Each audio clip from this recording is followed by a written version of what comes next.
Hujambo mtazamaji wa Maco TV na karibu shambani. Leo ni Jumatatu ya tarehe 15 ya mwezi wa 12 na karibu shambani. Naitwa Stefano Mashauri, ni mkulima na pia ni agriculture engineer, nafanya kilimo cha mahindi hapa Kigoma Kasulu. Na hapa sisi tuna kilimo, tuna mashamba ukubwa wa heka 9 na kama unavyoona hapa tulipanda kuanzia mwezi wa 11 na hapa mahindi yetu yanaenda kutimiza takribani mwezi mmoja. Yakifika kuanzia tarehe 18 mpaka tarehe 23 yatakuwa yamemaliza mwezi mzima baada ya kupanda. Sasa leo hii tumekuja kufanya mchakato wa scouting, na lengo la kufanya scouting ni kwa ajili ya kugundua visumbufu ambao vimetokea shambani, mostly hasa ikiwa ni wadudu, magonjwa na pia sumu na magugu ambayo yanaweza kaathiri shamba lako. So katika kufanya scouting au baada ya kufanya mchakato huo wa scouting ni kutupa majibu sasa kwamba tufanye nini baada ya kufanya kitu hicho cha scouting. Yaani ni mchakato gani mwingine tuufanye ili kwa ajili ya kucounterfeit hii changamoto ambayo tutakuwa tumeigundua. Kwa sisi hapa tunachokifanya zaidi ni kupita kwenye kila kona la shamba letu hapa. Kumbuka hapa tuna eka 2.5, kwa hiyo tutaanza kupita kwa kona mpaka kona lingine, then tutapita katikati kwa ajili ya kuangalia, kwa sababu unaweza kuangalia hapa mwanzoni kaona kwamba okay, hapa mahindi yako yako salama ama shamba lako lipo salama, kumbe katikati pia kuna changamoto. So kwa sisi hapa tunafanya hivyo, tunaanza kupita kwenye kona la kwanza, tutaenda kona lingine kwa ajili ya kujihakikishia kwamba okay, hapa sasa labda kuna usalama au mahindi yetu haya hapa yana changamoto, ili kwa ajili ya kuendelea kujiridhisha kwamba tufanye nini baada ya kugundua chochote ambacho kitakuwa kimetokea hapa kwa upande wetu. Lakini toka nianze kuzunguka kwenye shamba letu hili, tunajihakikishia kwamba kuna usalama wa kutosha zaidi hapa shamba. Na visumbufu vingine ambao tunaviona hapa kwa wakati huu mtazamaji ni magugu, hasa baadhi ya maeneo. Kwa hapa ukiangalia pako salama, magugu bado hajaota sana, lakini kwenye eneo kama hili hapa kuna magugu. But magugu haya hapa impact yake itakuwa ni ndogo kwenye shamba letu hili, na inatakiwa baada ya muda mfupi tu, na hisi wiki 2 zijazo, tuanze kuweka mbolea ya kukuzia ama kwa ajili ya kufanya kitu inaitwa top dressing, mbolea hii ya mara ya pili. Kumbuka hapa tulipanda na mbolea kwa mara ya kwanza, hatukuweka mbolea tena kwa mara ya pili ambayo ndio kwa ajili ya kukuzia, but inatubidi kufanya hivyo, kuweka mbolea ya kukuzia mara baada ya kufanya palizi la pili.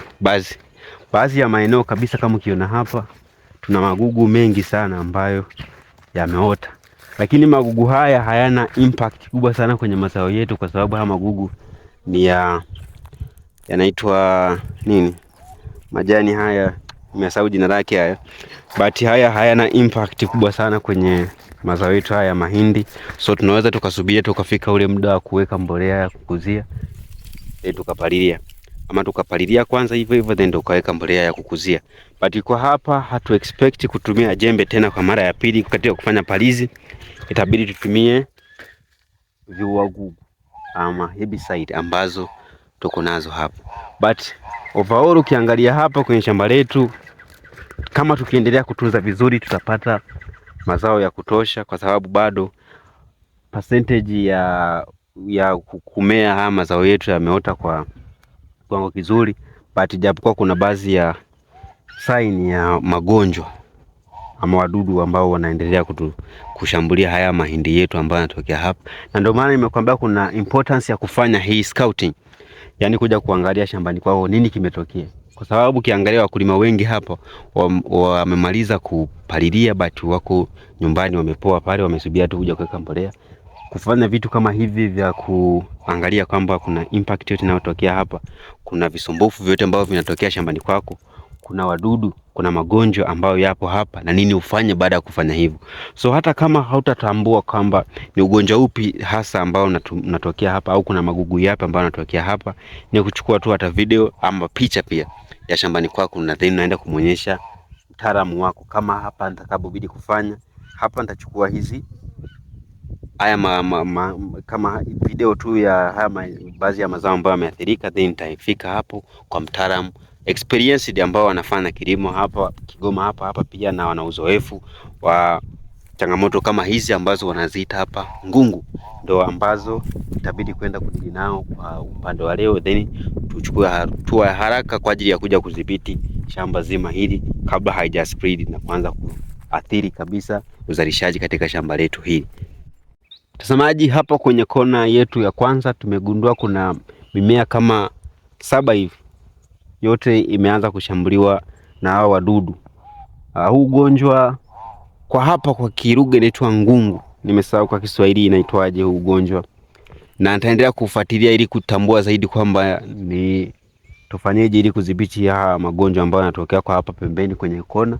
Ukiangalia kwenye kona letu la kwanza pale liko salama, hamna shida yote, lakini kwa sababu tumeshaanza kuona hapa kuna baadhi ya viashiria vya uvamizi wa wadudu hawa, itabidi tupige shamba lote tu, kwa sababu tunashauriwa kwamba kitaalamu, ukiona kwamba kuna hata 5% ya shamba lako limeshambuliwa, itabidi tu upige shamba zima. Na hapa sisi tumegundua hivyo, tumeona kwamba hapa tayari kuna wadudu wameshaanza kushambulia hapa kwenye kona letu la kwanza, na itatubidi kuendelea kwenye kona lingine sasa la kule mwisho. Baada ya hapo twende kona lingine pia, then tupite katikati kuangalia kuna usalama. Lakini kwa hapa tumeshagundua dalili kwamba kuna changamoto hiyo ya huu ugonjwa.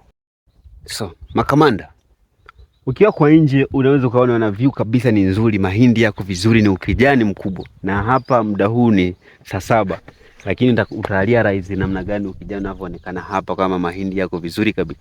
Lakini ukishaingia inside na kwanza kusogea karibu, ndio utakuja kugundua kwamba okay, kuna baadhi ya mahindi yameathirika. So tunahitajika kuchukua hatua sasa kwa ajili ya kudhibiti huu ugonjwa unaosababishwa na hawa wadudu hawa. Umeona? Na ukiacha huu ugonjwa unaweza ukala mahindi kabisa unaisha. So ukiangalia hapa hivi baadhi tu ya mistari ambayo inaonesha kuathirika, ni baadhi ya mahindi bado hujasambaa sana. So itabidi tuudhibiti kabla haujaleta madhara zaidi kwenye shamba letu hili. So lazima kufanya hii hatua au mchakato wa scouting. Huu unafanyika ili kugundua tatizo na kulidhibiti kabla halijawa world. Umeshaelewa? Kwa sababu kiacha tatizo hili hapa litaendelea kuleta madhara, zeni utafanya mchakato nyingine, then mwisho wa siku unashindwa kufanya vitu kama hivi hapa. Mtazamaji, hapa tumemaliza kwenye upande wa heka ya kwanza ya hii shamba 1. Itabidi tuendelee kufanya kwenye upande huu wa heka ya pili ya upande wa shamba 2. So heka 1 mahindi yake hayako vizuri sana ukikompea na hii ya heka ya kwanza kabisa, hii shamba 1, because kuna baadhi ya maeneo mahindi yalichelewa kuota kwa sababu mvua ilikuja kunyesha kwa kuchelewa. So that's why unaona kuna difference kabisa ya mazao ya shamba ya hapa heka ya kwanza ya shamba 1 na haya ambayo yako ya shamba 2.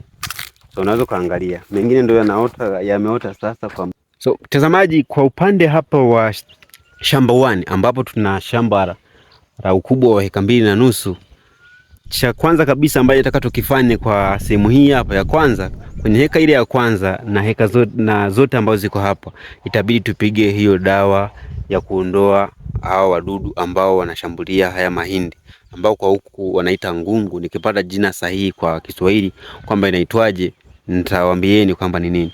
Na pia dawa nitakazitumia kwa ajili ya kupiga hizi hapa hao wadudu nitawaambieni pia.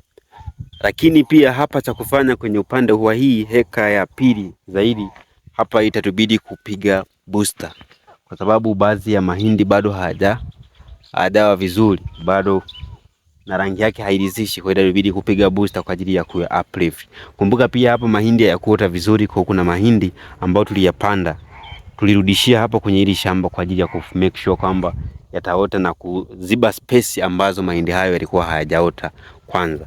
Lakini pia baada ya kufanya hivyo, itatubidi sasa tujiandae kwa ajili ya kuja kuweka mbolea ya kukuzia, lakini hiyo tunatarajia kufanya hivyo mwezi Januari. Kumbuka leo ni tarehe 15, so tuna almost wiki 2 mbele kabla hatujafanya hicho kitendo cha kufanya top dressing.